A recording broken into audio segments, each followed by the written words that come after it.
Good afternoon friends, दोस्तों मैं आपका स्वागत करता हूँ मेरा पढ़ाई लिखाई यूट्यूब चैनल पे। और जो हमारा अगला रीजनिंग का टॉपिक है वो है स्लॉग्स, कथन और निष्कर्ष। तो इसमें हम ये जानेंगे कि कैसे एक कथन दिया जाता है और उसमें कई सारे निष्कर्ष दिए जाते हैं। तो कैसे हम स्टेटमेंट को देख करके, स्टेटमेंट को पढ़ करके कैसे हम निष्कर्षों के साथ में जाते हैं, और कितने जो हमारे कंक्लूजन होते हैं, निष्कर्ष होते हैं, कितने फॉलो करते हैं और कैसे फॉलो करते हैं। जो स्लॉग है वो कहने के लिए थोड़ा सा पेचीदा चैप्टर है। वाकई में ये चीज़ मैं भी मानता हूँ कि थोड़ा सा पेचीदा है। मतलब अगर आपको ट्रिक नहीं पता, अगर आपको सही से कॉन्सेप्ट नहीं पता, तो फिर इसमें आप हमेशा क्या होता है कि आप स्टेटमेंट पढ़ोगे, स्टेटमेंट का कोई दूसरा मतलब लगा जाओगे और आप क्या कर दोगे, इसको गलत कर दोगे। तो सबसे पहले इसके बेसिक कॉन्सेप्ट आपको आने चाहिए और उसके बाद में आपको ट्रिक पता होनी चाहिए कि डायरेक्ट अप्रोच क्या है, कैसे हम डायरेक्ट अप्रोच क्या है और कैसे हम जाकर के सीधे हमने आंसर को बिना, देखो होता क्या है कि जब स्टेटमेंट कोई पढ़ते हैं तो इसका जो प्रॉपर तरीका होता है वो ये होता है कि हम स्टेटमेंट पढ़ें, फिर उसके बाद में उसका वेन डायग्राम बनाएं, और जब वेन डायग्राम बन जाए तो उसके बाद में हमने क्वेश्चन को सॉल्व करें।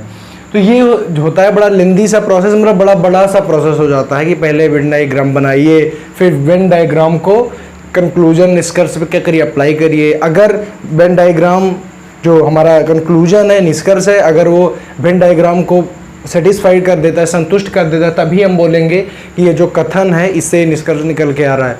तो ये चीज़ें बहुत बड़ी हो जाती हैं। तो सबसे पहले मैं आपको बताऊंगा कि कथन कितने टाइप के होते हैं, कथन में क्या होता है क्या नहीं होता, तो इसके बारे में पूरी जानकारी मिलेगी। स्लॉग्स अभी तक अगर आपको नहीं आता था तो अब ट्रिक्स, मतलब जो हम डायरेक्ट अप्रोच बताएंगे, इसके बाद में आपको ये चैप्टर नॉर्मल लगने लगेगा। मैं बहुत सरल तो नहीं कह सकता, लेकिन आपकी पकड़ इन क्वेश्चंस में बन जाएगी अगर आप पूरा वीडियो ध्यान से देखोगे। तो चलो फिर हम चालू करते हैं अपना कथन और निष्कर्ष। तो कथन और निष्कर्ष में दो चीज़ें होती हैं, पहला होता है कथन स्टेटमेंट और दूसरा होता है कंक्लूजन या निष्कर्ष। तो कथन सबसे पहले दिया होता है, किसी ने कोई कथन कहा और उसके बाद में उसमें क्या करना होता है, कंक्लूजन करना होता है। कथन भैया दो टाइप के होते हैं, कौन कौन से होते हैं, स्टेटमेंट दो टाइप के होते हैं, यूनिवर्सल और पार्टिकुलर। अच्छा, यूनिवर्सल क्या होता है? यूनिवर्सल स्टेटमेंट वो स्टेटमेंट होते हैं, जो क्या करते हैं, जो हमें कंप्लीट जानकारी देते हैं, पूर्ण जानकारी देते हैं, उन्हें हम कहते हैं यूनिवर्सल स्टेटमेंट। जैसे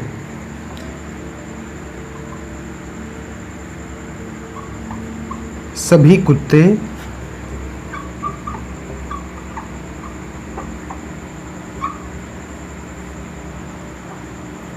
जैसे कहा गया सभी कुत्ते बिल्लियां हैं, जैसे बोला गया सभी कुत्ते बिल्लियां हैं। तो यहाँ पे सभी कुत्ते बिल्लियां हैं का मतलब ये क्या है कि यहाँ पे हमें पूर्ण जानकारी दी गई है, 100% जानकारी है कि जो सारे कुत्ते अवेलेबल हैं, मौजूद हैं, वो सारे कुत्ते कैसे हैं, वो सारे कुत्ते बिल्लियां हैं।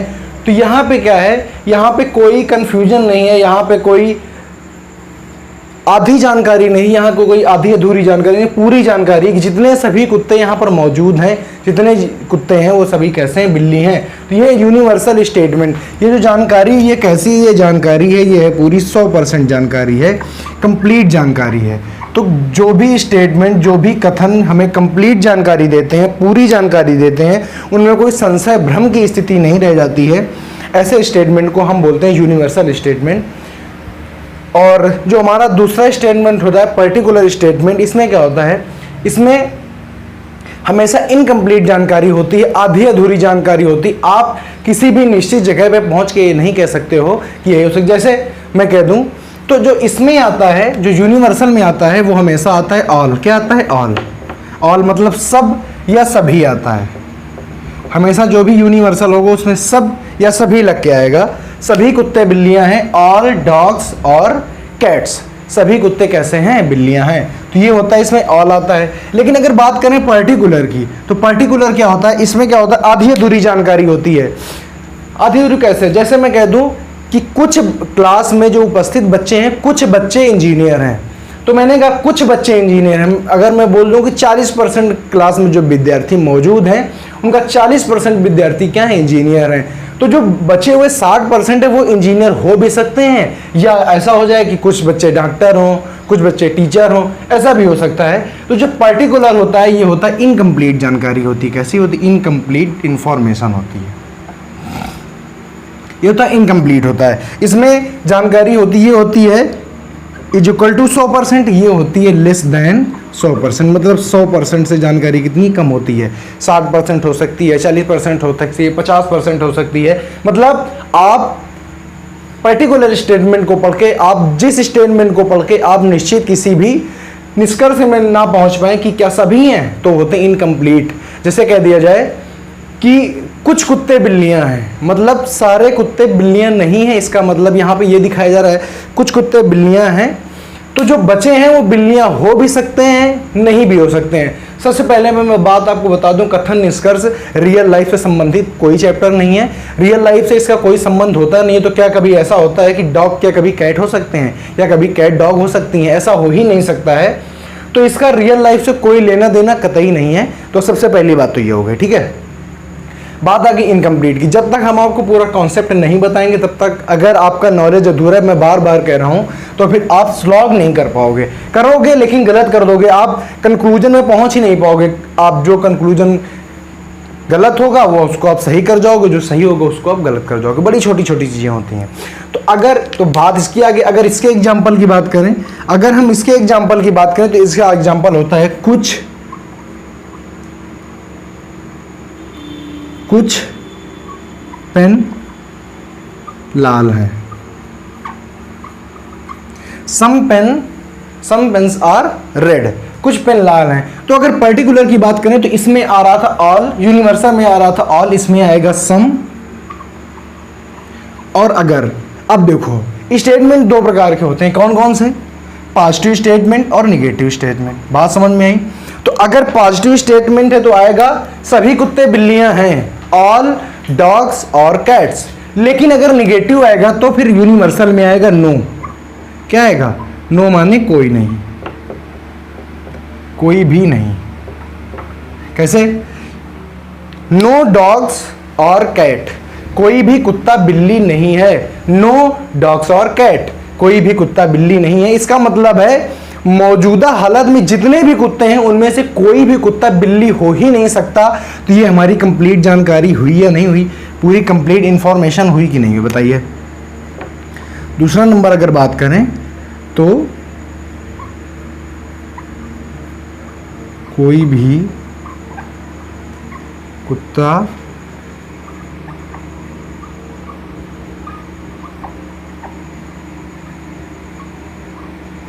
बिल्ली नहीं है। तो अगर बात करें कि तो इसमें दो टाइप के शब्द आते हैं, ऑल और नो, या तो सब या तो कोई भी नहीं। तो अगर कोई भी कुत्ता बिल्ली नहीं तो क्या इसमें संशय की स्थिति, क्या इसमें भ्रम की स्थिति उत्पन्न हो रही है? क्या इसमें तो यही कह रहा है कोई कुत्ते बिल्ली है, मतलब पूरी जानकारी है कि कोई भी कुत्ता बिल्ली है ही नहीं। लेकिन अगर हम यही एग्जांपल अगर यहां पे करें तो कुछ कुत्ते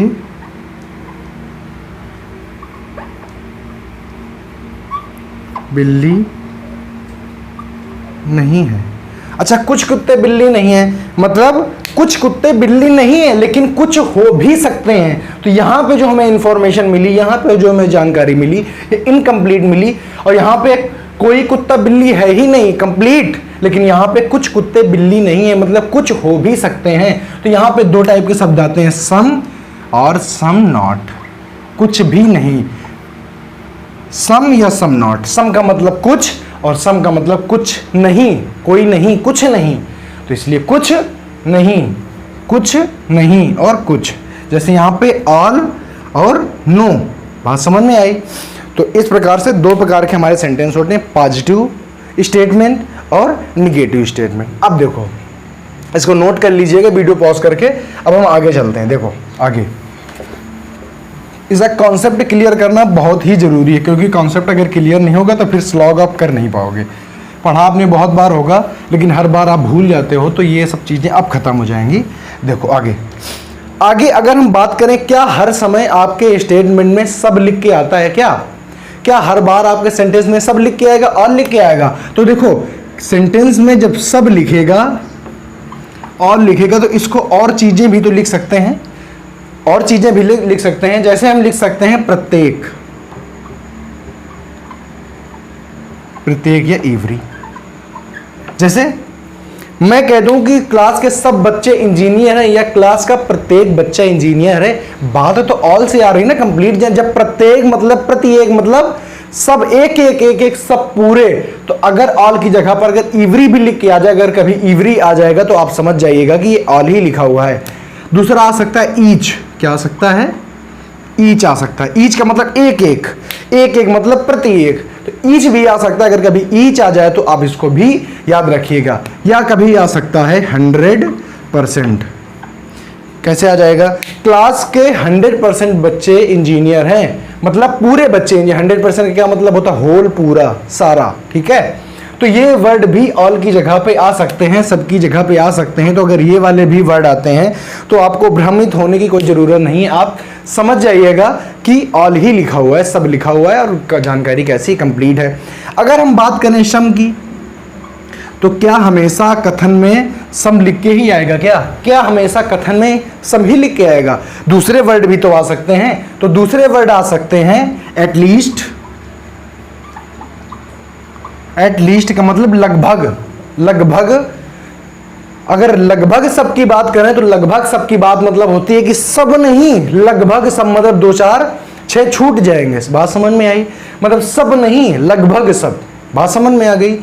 दूसरा सेंटेंस आ सकता है मोस्ट ऑफ। क्या आ सकता है? Most of. सम की जगह पर आ सकता है मोस्ट, मतलब बहुत, ज्यादा से ज्यादा, ज्यादा से ज्यादा। बात आ सकता है जनरली।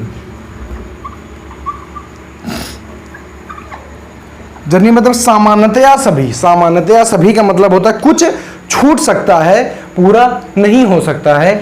और कभी आ जाता है 60%, 40%, ये भी आ सकता है। तो ये भी तो इनकम्प्लीट है। अगर 100% होता तो मैं बोल देता कि बच्चों यहाँ पे कंप्लीट है, लेकिन यहाँ पे इनकम्प्लीट है, क्योंकि एटलीस्ट, मोस्ट, जनरली और 60% या 40% ये भी आ सकता है। तो ये चीज़ें आपको बहुत ही अच्छी तरीके से गौर करनी है। तो ये चीज़ें आप याद रखिए कि ऑल की जगह पे इवरी आ सकता है, ईच आ सकता है, 100% आ सकता है। सम की जगह पे एटलीस्ट आ सकता है, मोस्ट आ सकता है, जनरली आ सकता है, 60, 40%, 50% भी आ सकता है।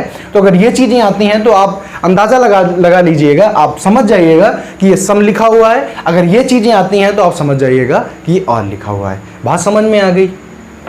चलो आगे चलते हैं।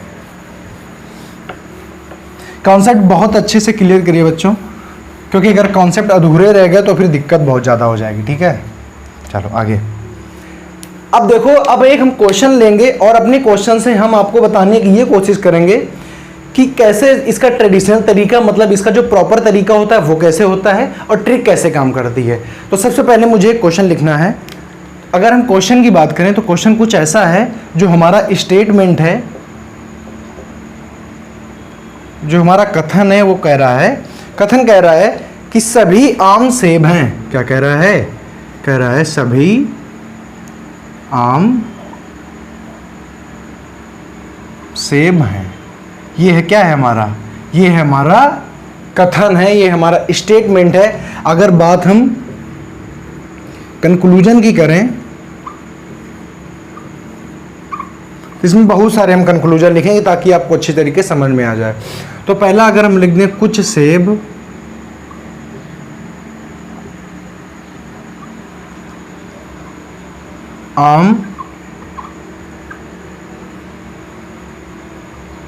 आम नहीं हैं। अगर बात करें दूसरे की तो कुछ सेब आम हैं।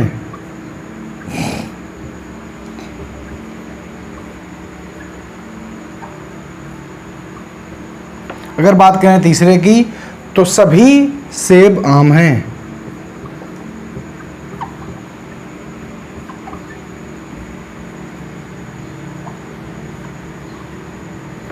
बात करें चौथे की तो कुछ आम सेब हैं। ये सब हम क्या लिख रहे हैं? तो ये हम लिख रहे हैं कंक्लूजन या निष्कर्ष लिख रहे हैं। अगर अगले की बात की जाए तो कोई सेब आम नहीं है।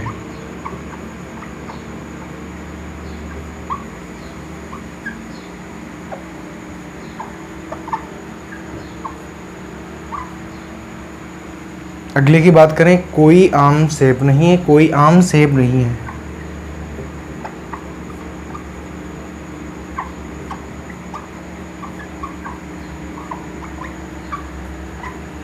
और एक और कंक्लूजन लिख लेते हैं, लास्ट लिख दें कुछ आम सेब नहीं है,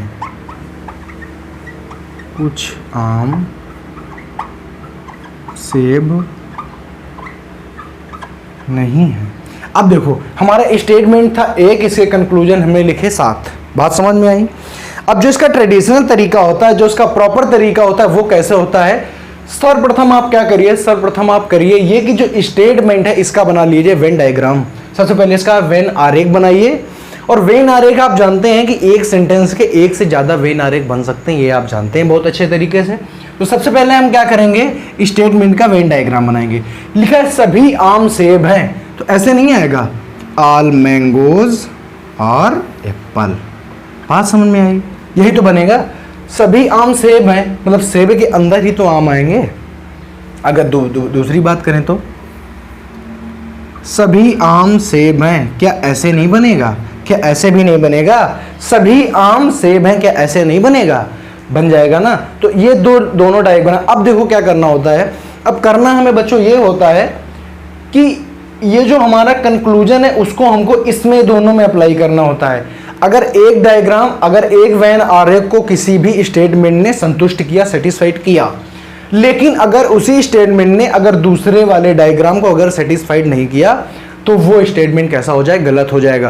क्योंकि अगर मैं एक स्टेटमेंट के दो अगर मैं वेन डायग्राम बना सकता हूं तो ये कंक्लूजन की भी तो यही फर्ज बनता है कि दोनों को संतुष्ट करे, जबकि दोनों डायग्राम एक ही हैं। बात समझ में आ गई। तो मैं चालू करता हूं अपने पहले डायग्राम से, पहले कंक्लूजन से। कह रहा है कुछ सेब आम नहीं है, तो कुछ सेब आम नहीं है। तो अब एक बात बताइए मुझे कि सब आम सेब हैं, सब आम सेब हैं, इसके अंदर के जो आम है सारे सेब हैं। तो ये जो सेब की पूरी बाउंड्री लाइन थी, ये बाउंड्री लाइन इसके अंदर भी तो है। भाई अगर कोई गोला बना है, अगर मैंने गोले के अंदर कोई गोला बनाया तो क्या ये सेब कुछ आम नहीं होंगे? तो ये तो स्टेटमेंट मेरा गलत नहीं हो जाएगा, बताइए। अगर सभी आम सेब हैं तो क्या कुछ सेब आम नहीं होंगे? बिल्कुल होंगे, इसलिए मेरा ये स्टेटमेंट कैसा है, गलत है। अगर हम दूसरे में चेक कराएं, कुछ सेब आम नहीं है जबकि कुछ सेब आम हैं, तो यहां पे हमारे ये दोनों स्टेटमेंट क्या करता है, गलत कर देता है। इसीलिए ये वाला जो हमारा निष्कर्ष हो कैसा हो जाएगा, कुछ सेब आम नहीं है। देखो यहां पे जो पहला स्टेटमेंट हुआ हमारा सही क्यों हो जाएगा कि सारे आम सेब हैं, तो ये जो इसकी बाउंड्री लाइन है तो कुछ सेब आम नहीं भी होंगे। भाई ये बाउंड्री लाइन छूटी नहीं है आसपास, देखो ये वाली छूटी है तो कुछ सेब आम नहीं होंगे। तो पहला तो हमारा सही करा, लेकिन दूसरे वाले ने क्या कर दिया, गलत कर दिया। इसलिए ये वाला हमारी स्टेटमेंट नहीं होगा। अभी जब मैं आपको ट्रिक बता दूंगा तब आपको कभी भी कोई भी दिक्कत नहीं आएगी, आपको सोचना नहीं पड़ेगा, आपको वेन डायग्राम बनाना ही नहीं है। फिलहाल हम आपको तरीका बता रहे हैं कि तरीका, प्रॉपर तरीका होता क्या है। अगला अगर बात करें, कुछ सेब आम हैं, तो कुछ सेब आम हैं, सही बात है, कुछ सेब आम है कि नहीं है, हैं? और इसको देखो कह रहा है कुछ सेब आम है। अगर सारे आम सेब हैं तो क्या कुछ सेब आम नहीं हो सकते? बिल्कुल हो सकते हैं। तो ये जो हमारा निष्कर्ष था, इसने दोनों वेन डायग्राम को क्या किया, सेटिस्फाइड किया है। इसलिए ये जो हमारा कंक्लूजन है, ये स्टेटमेंट का ये कंक्लूजन देगा। बात समझ में आ गई। तीसरा करते हैं, सभी सेब आम हैं। क्या सभी सेब आम हैं? गलत बात है, कुछ सेब आम नहीं भी हैं, इसलिए पहले वाले को संतुष्ट नहीं कर रहा है। सभी सेब आम हैं, तो यहां पे तो कह रहा है ना, देखो m = a तो a = m नहीं होगा, तो इसको तो संतुष्ट कर रहा है दूसरे वाले को, लेकिन पहले वाले को संतुष्ट नहीं कर रहा है, इसलिए ये स्टेटमेंट निष्कर्ष नहीं देगा। अगला, कुछ आम सेब हैं, तो कुछ आम सेब हैं, सही है, कुछ आम सेब हैं, सही है। तो ये वाला हमारा दोनों को क्या कर रहा है, संतुष्ट कर रहा है, इसलिए ये क्या होगा, कंक्लूजन देगा। बात करें अगले की, कोई सेब आम नहीं है। क्या कोई सेब आम नहीं है? तो गलत हो गया। क्या कोई सेब आम नहीं? गलत हो गया, मतलब ये कंक्लूजन नहीं देगा। अगला, कोई आम सेब नहीं। क्या कोई आम सेब नहीं है? तो ये भी गलत हो गया। कुछ आम सेब नहीं है, तो क्या कुछ आम सेब नहीं? नहीं, सभी जो आम है वो सेब हैं, बल्कि सभी सेब आम नहीं। तो ये भी गलत कर दिया इसने। और याद रखिए, अगर एक स्टेटमेंट, अगर एक वेन डायग्राम में वो सेटिस्फाइड नहीं कर रहा है तो आपको क्या करना है, हमेशा गलत करना है। ये भी गलत हो गया। तो अब मेरे भाई मुझे एक बात बताइए कि ये जो स्टेटमेंट था, इसके कितने कंक्लूजन निकले? तो 1 और 2 कंक्लूजन निकले। बात समझ में आ गई। इस स्टेटमेंट के 2 कंक्लूजन निकल के मेरे सामने आ गए। तो इसीलिए तो ये होता है हमारा प्रॉपर तरीका। तो अगर हम प्रॉपर तरीके में जाएंगे तो हमें इतना समय लगेगा एक क्वेश्चन को सॉल्व करने में। हालांकि एक जो स्टेटमेंट आएगा वो कभी भी आपको इतने ज़्यादा कंक्लूजन नहीं देगा, 2 3 बस बहुत है, 4 के ऊपर कभी भी कंक्लूजन नहीं देता है। बैंक देता है कई बार बहुत सारे कंक्लूजन दे देता है। तो अगर आपका बेस सही से तैयार हो गया है तो अगर आपको कभी, पहली बात तो ट्रिक जो हम बताएंगे वो आपको कभी भी भूलेगी ही नहीं, लेकिन अगर कभी आप भूल जाते हैं तो आप प्रॉपर तरीके से जा करके इसको क्या कर सकते हैं, सॉल्व कर सकते हैं। तो इसलिए ये बताना बहुत ही आवश्यक था। ठीक है, अब देखो, अब इसी क्वेश्चन में हम क्या करते हैं, आपको अपनी ट्रिक फॉलो करके दिखाते हैं, देखना। तो ट्रिक फॉलो करने के लिए आपको कुछ बेसिक से, आप इनको रूल कह लें या इनको आप अप्रोच कह लें, कुछ भी आप कह लें। तो देखिए, अच्छा एक बात बताइए, जो हमारी ट्रिक है वो कुछ इस प्रकार से है कि अगर सबसे पहली बात, पहला रूल कह लो या ट्रिक कह लो, रूल, पहला रूल ये, अच्छा एक बात बताइए, क्या अगर जैसे कोई पॉजिटिव आदमी है, या मान लो कि कोई अगर पॉजिटिव, अगर कोई भी, मैंने क्या कहा था पॉजिटिव, अच्छा ये बताइए, ये जो स्टेटमेंट है ये पॉजिटिव है कि निगेटिव है, बताइए। सभी आम सेब है, तो ये कैसा स्टेटमेंट है, पॉजिटिव स्टेटमेंट है। पॉजिटिव और निगेटिव स्टेटमेंट जानते हैं, अगर नहीं जानते तो समझिए, सभी आम सेब हैं, ये है पॉजिटिव, और कोई भी आम सेब नहीं है, ये है निगेटिव, लेकिन है दोनों कैसे, ऑल, कैसे, यूनिवर्सल स्टेटमेंट है। तो सबसे पहले आपको ये देखना है कि जो हमारा स्टेटमेंट है वो पॉजिटिव है कि नहीं है। अगर कहते हैं सर हम मोटी मोटी भाषा में कैसे समझेंगे, तो अगर हमारे स्टेटमेंट में कोई नहीं अगर आ जाएगा तो वो कैसा हो जाएगा, निगेटिव हो जाएगा। बात समझ में आ गई। तो इसको आपको दोहरा के नहीं पढ़ना, आपको सीधे देखना है क्या कहीं नहीं आया है, क्या नहीं, कहीं भी नहीं आया है, इसलिए जो हमारा स्टेटमेंट है कैसा है, पॉजिटिव है। तो रूल नंबर पहला है कि जो स्टेटमेंट पॉजिटिव होंगे उनका कंक्लूजन भी कैसा आएगा, पॉजिटिव आएगा, कभी भी निगेटिव आ ही नहीं सकता है। जो भी स्टेटमेंट कैसे होंगे, पॉजिटिव होंगे, उनका जो कंक्लूजन आएगा वो कैसा आएगा, हमेशा पॉजिटिव आएगा। बात समझ में आई।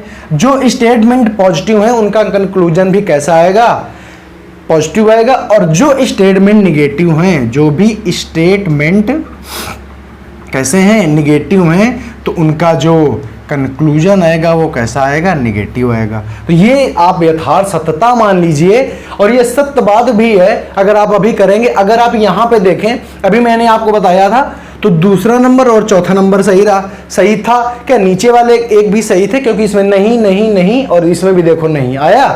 तो इसलिए ये चारों तो ऐसे ही गलत हो जाएंगे। जब आप ट्रिक सीख जाएंगे तो आप इनको तो ऐसे ही बाहर कर दोगे। आपके पास सिर्फ 3 या 2 या 3 केवल बचे, बस उसमें आपको क्या करना है, उसमें आपको तर्क वितर्क करके अपना आंसर दे देना है। तो रूल नंबर 1 था, अगर स्टेटमेंट पॉजिटिव है तो कंक्लूजन भी कैसा आएगा, पॉजिटिव आएगा। अगर स्टेटमेंट निगेटिव है तो कंक्लूजन भी कैसा आएगा, निगेटिव आएगा। दूसरा समझिए, जगह के चक्कर में हम इसको हटा देते हैं। देखो इधर समझो, दूसरा क्या है, रूल नंबर दूसरा क्या है, रूल नंबर दूसरा है कि आप ऑल को सम लिख सकते हो। क्यों लिख सकते हो, ध्यान दीजिए। सभी सेब आम हैं, तो जब सभी आम सेब हैं तो एक बात बताइए कि क्लास में अगर 100 बच्चे बैठे हैं, मैंने कह दिया कि सभी बच्चे इंजीनियर हैं, तो क्या कुछ बच्चे इंजीनियर नहीं होंगे? अरे भाई, जब क्लास में 100% बच्चे, सभी बच्चे अगर इंजीनियर हैं तो कुछ बच्चे भी इंजीनियर हैं। बात समझ में आ गई। तो हम ऑल को क्या लिख सकते हैं, सम लिख सकते हैं। सब को क्या लिख सकते हैं, हम लिख सकते हैं कुछ। बात समझ में आई, ठीक है।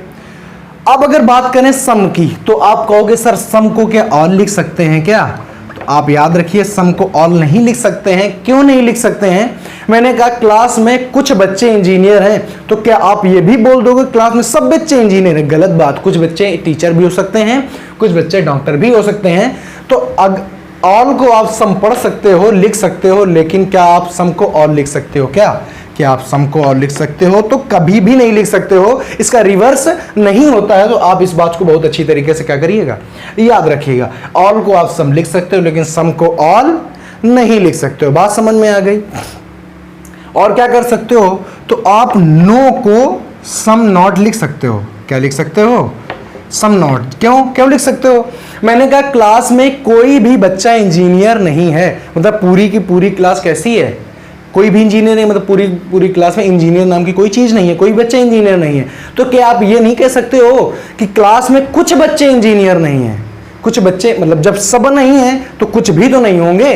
जरा सा दिमाग लगा के याद करिए कि अगर सब नहीं है तो कुछ भी नहीं होंगे। तो आप नो को क्या लिख सकते हो? नो को लिख सकते हो आप सम नॉट लिख सकते हो। बात समझ में आ गई? चलो अब आगे चलते हैं। तो अगर आपको ये रूल क्या करने हैं, आपको रूल ये कहीं पे आपको सबसे पहली बात तो नोट कर लेने हैं, ठीक।